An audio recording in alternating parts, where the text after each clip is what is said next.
Nagamangala ಗಲಭೆಗೆ Kerala link ಇದೆಯಾ? ಹೇಗಿದೆ ಒಂದ್ ವೇಳೆ ಕೇರಳ ಲಿಂಕ್ ಇದ್ರೆ? ಕೇರಳ ಮೂಲದ ಇಬ್ಬರನ್ನ ಈಗಾಗಲೇ ಬಂಧನಕ್ಕೆ ಒಳಪಡಿಸಲಾಗಿದೆ. ಆರೋಪಿಗಳ ಹಿಸ್ಟ್ರಿ ಕಲೆ ಹಾಕೋದಕ್ಕೆ ಪೊಲೀಸರು ಮುಂದಾಗಿದ್ದಾರೆ. ಯೂಸುಫ್ ನಾಸಿರ್ ಮೂಲ ತಿಳಿಯೋದಕ್ಕೆ ಮುಂದಾಗಿದೆ. ಖಾಕಿ ಇಂಟರ್ನಲ್ ಸೆಕ್ಯೂರಿಟಿಗಾಗಿ ಮಾಹಿತಿಯನ್ನು ಸಂಗ್ರಹ ಮಾಡಲಾಗ್ತಾ ಇದೆ. ಮಂಡ್ಯ ಎಸ್ಪಿ ಇಲ್ಲಿ ಇನ್ನಷ್ಟು ಮಾಹಿತಿಯನ್ನು ಸಂಗ್ರಹ ಮಾಡ್ತಾ ಇದ್ದಾರೆ. ನಿಷೇಧಿತ PFI ಸಂಘಟನೆಯವರ ಇವರು ಅನ್ನೋದ್ರ ಬಗ್ಗೆ ಕೂಡ ಮಾಹಿತಿ ಕಲೆ ಹಾಕ್ತಾ ಇದ್ದಾರೆ. ಗಲಭೆ ಸಂಬಂಧ ಈಗಾಗಲೇ 55 ಜನರನ್ನ ಪೊಲೀಸರು ಬಂಧನಕ್ಕೆ ಒಳಪಡಿಸಿದ್ದಾರೆ. FIR ಕಾಪಿನಲ್ಲೂ ಕೂಡ ಇವರಿಬ್ಬರ ಹೆಸರು ಇರ್ತಕ್ಕಂಥದ್ದು ಮತ್ತು ಇವರ ಅಡ್ರೆಸ್ ಏನು ಉಲ್ಲೇಖ ಮಾಡಿದ್ದಾರೆ ಅದು ಕೇರಳ ರಾಜ್ಯದ ಅಡ್ರೆಸ್ ಇದೆ. ಹಾಗಾಗಿ ಕೇರಳದವರು ಅನ್ನೋದು ಅತ್ಯಂತ ಸ್ಪಷ್ಟವಾಗಿದೆ. ಈ ಗಲಭೆಯಲ್ಲಿ ಕೇರಳದವರು ಬಂದು ಪಾಲ್ಗೊಂಡಿದ್ದಾರೆ ಅಂತ. ಇವ್ರಿಗೆ PFI ಲಿಂಕ್ ಇದೆಯಾ ಇಲ್ವಾ ಅನ್ನೋದು ಮತ್ತು ಎಷ್ಟರ ಮಟ್ಟಿಗೆ ಇದು ಯೋಜಿತ ಕೃತ್ಯ ಅನ್ನೋದು ಇನ್ನಷ್ಟೇ ಮಾಹಿತಿಗಳು ಬರಬೇಕಾಗಿದೆ. ಪೊಲೀಸರು ಕೂಡ ಸಂಬಂಧಪಟ್ಟಂತಹ ಮಾಹಿತಿಯನ್ನ ಕಲೆ ಹಾಕ್ತಾ ಇದ್ದಾರೆ.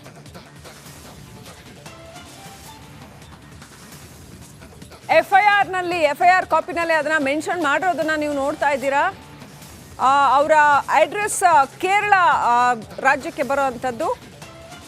ಎರ್ನಾಡ್ ಗ್ರಾಮ, ಚಲೇಂದ್ರ ಪೋಸ್ಟ್, ಕಾನೂರು ಅಂತ ಕೇರಳದ ಅಡ್ರೆಸ್ನ ತೋರಿಸ್ತಾ ಇದೆ. ಮತ್ತೊಂದು ಅಲಂಗೋಡ್ ಪಂಚಾಯಿತಿ, ಪೊನ್ನಾಲಿ ತಾಲೂಕು ಅಂತ ಕೇರಳದ ಅಡ್ರೆಸ್ನ ತೋರಿಸ್ತಾ ಇದೆ.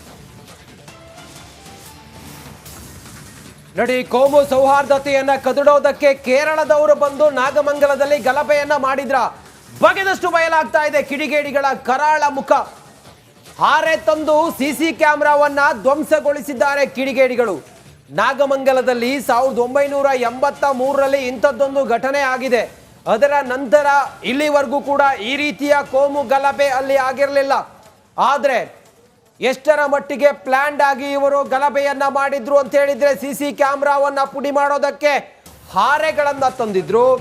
ಕೇರಳದಿಂದಲೂ ಕೂಡ ಜನ ಬಂದಿದ್ರು ಅನ್ನೋದ್ರ ಬಗ್ಗೆ ಈಗ ಪೊಲೀಸರು ದಾಖಲಿಸಿರುವಂತ FIR ನಲ್ಲಿ ಅವರ ಹಿಸ್ಟರಿ ನೋಡ್ತಾ ಇದ್ರೆ ಗೊತ್ತಾಗತ್ತೆ.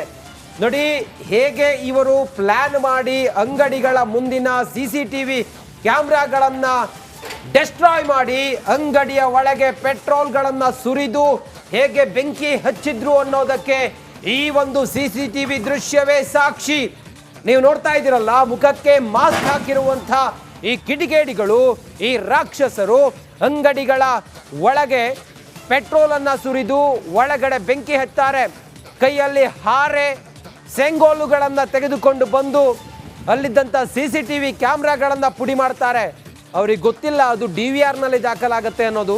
ಸದ್ಯ ಈಗ ಅವರೆಲ್ಲರನ್ನ ಬಂಧನ ಮಾಡಿದ್ದಾರೆ. ಸುಮಾರು 55 ಜನರ ವಿರುದ್ಧ FIR ದಾಖಲಾಗಿದೆ. ನಾಗಮಂಗಲ ಗಲಭೆಗೆ ಕೇರಳ ಲಿಂಕ್ ಇದೆಯಾ? ಹೇಗಿದೆ ಒಂದ್ ವೇಳೆ ಕೇರಳ ಲಿಂಕ್ ಇದ್ರೆ? ಕೇರಳ ಮೂಲದ ಇಬ್ಬರನ್ನ ಈಗಾಗಲೇ ಬಂಧನಕ್ಕೆ ಒಳಪಡಿಸಲಾಗಿದೆ. ಆರೋಪಿಗಳ ಹಿಸ್ಟ್ರಿ ಕಲೆ ಹಾಕೋದಕ್ಕೆ ಪೊಲೀಸರು ಮುಂದಾಗಿದ್ದಾರೆ.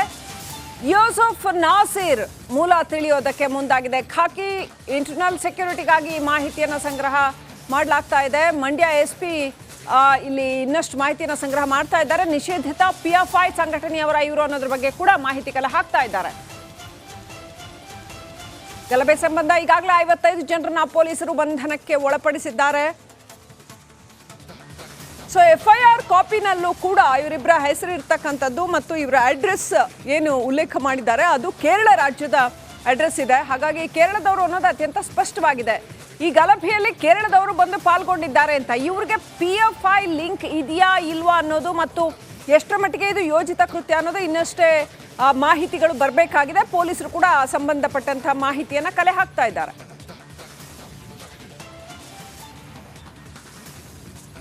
FIR ಕಾಪಿನಲ್ಲಿ ಅದನ್ನ ಮೆನ್ಷನ್ ಮಾಡಿರೋದನ್ನ ನೀವು ನೋಡ್ತಾ ಇದ್ದೀರಾ.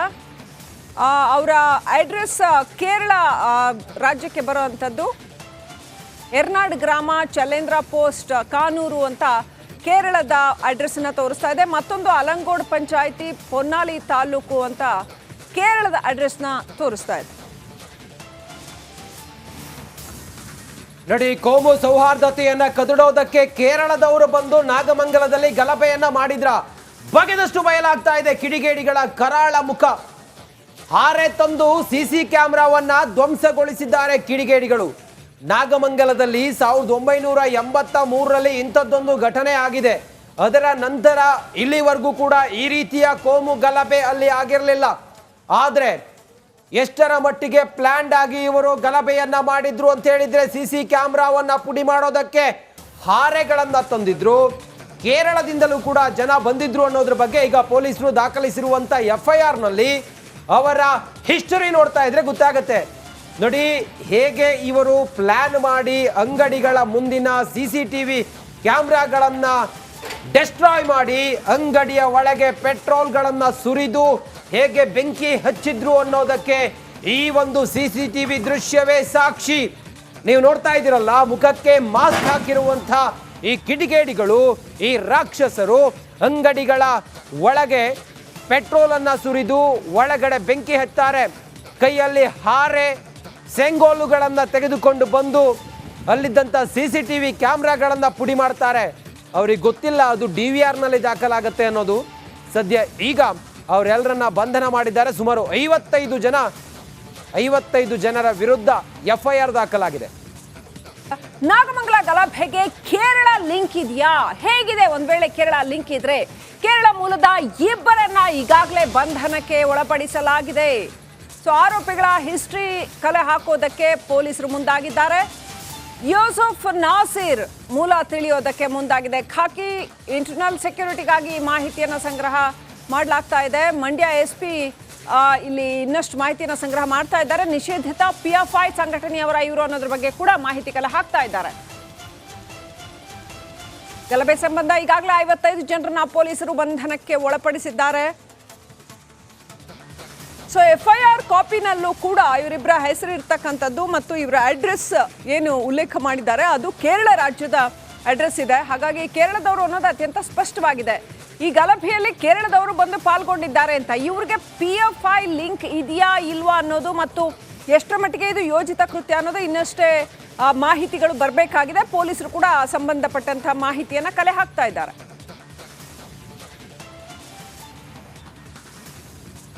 FIR ಕಾಪಿನಲ್ಲಿ ಅದನ್ನ ಮೆನ್ಷನ್ ಮಾಡಿರೋದನ್ನ ನೀವು ನೋಡ್ತಾ ಇದ್ದೀರಾ. ಅವರ ಅಡ್ರೆಸ್ ಕೇರಳ ರಾಜ್ಯಕ್ಕೆ ಬರುವಂಥದ್ದು. ಎರ್ನಾಡ್ ಗ್ರಾಮ, ಚಲೇಂದ್ರ ಪೋಸ್ಟ್, ಕಾನೂರು ಅಂತ ಕೇರಳದ ಅಡ್ರೆಸ್ನ ತೋರಿಸ್ತಾ ಇದೆ. ಮತ್ತೊಂದು ಅಲಂಗೋಡ್ ಪಂಚಾಯಿತಿ, ಪೊನ್ನಾಲಿ ತಾಲೂಕು ಅಂತ ಕೇರಳದ ಅಡ್ರೆಸ್ನ ತೋರಿಸ್ತಾ ಇದೆ. ನೋಡಿ, ಕೋಮು ಸೌಹಾರ್ದತೆಯನ್ನ ಕದಡೋದಕ್ಕೆ ಕೇರಳದವರು ಬಂದು ನಾಗಮಂಗಲದಲ್ಲಿ ಗಲಭೆಯನ್ನ ಮಾಡಿದ್ರ ಬಗೆದಷ್ಟು ಬಯಲಾಗ್ತಾ ಇದೆ. ಕಿಡಿಗೇಡಿಗಳ ಕರಾಳ ಮುಖ.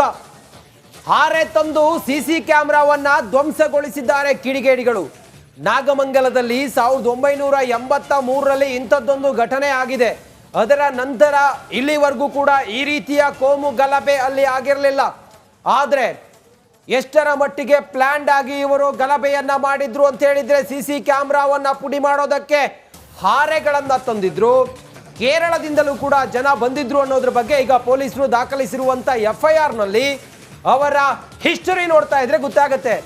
ನೋಡಿ ಹೇಗೆ ಇವರು ಪ್ಲಾನ್ ಮಾಡಿ ಅಂಗಡಿಗಳ ಮುಂದಿನ CCTV ಕ್ಯಾಮ್ರಾಗಳನ್ನ ಡೆಸ್ಟ್ರಾಯ್ ಮಾಡಿ ಅಂಗಡಿಯ ಒಳಗೆ ಪೆಟ್ರೋಲ್ಗಳನ್ನ ಸುರಿದು ಹೇಗೆ ಬೆಂಕಿ ಹಚ್ಚಿದ್ರು ಅನ್ನೋದಕ್ಕೆ ಈ ಒಂದು CCTV ದೃಶ್ಯವೇ ಸಾಕ್ಷಿ.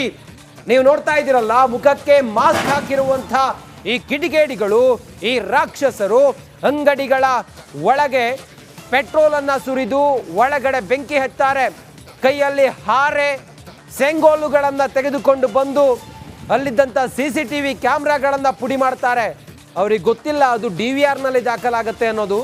ಸದ್ಯ ಈಗ ಅವರೆಲ್ಲರನ್ನ ಬಂಧನ ಮಾಡಿದ್ದಾರೆ. ಸುಮಾರು 55 ಜನರ ವಿರುದ್ಧ FIR ದಾಖಲಾಗಿದೆ.